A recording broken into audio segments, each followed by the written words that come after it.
It's emerged that Network Rail bosses are also in line for huge bonuses, despite the company being criticised for poor performance.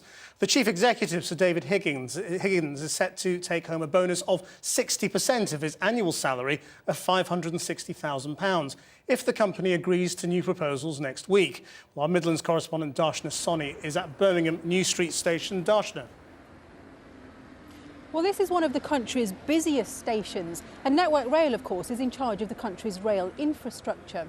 And it gets £4 billion of taxpayer funding every year. But it's emerged that 6 of its top executives could share £20 million in bonuses over the next 3 years. Now, that includes its chief executive, Sir David Higgins. His basic salary is just over £500,000.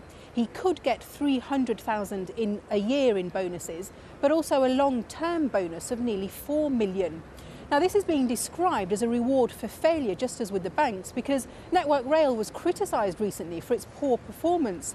Well, I spoke to commuters here, and they certainly weren't too impressed.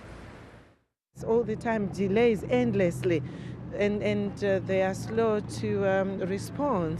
But when it comes to money, they are the first ones to award themselves the big purse, and then there's no improvements. This morning, I was on a very crowded train. I think in the spaces between the doors, there were about 22 people there. And if that is something that this guy will get a bonus for, then nah. Well, is the government weighing in on this one?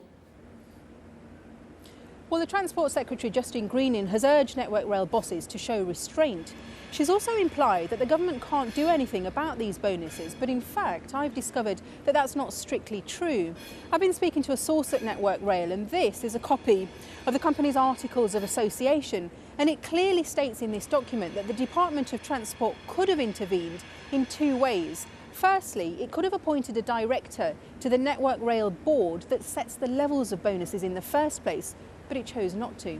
And secondly, it's still not too late because Network Rail votes next week on whether to go ahead with these bonuses. And the Department of Transport, again according to this document, has a vote.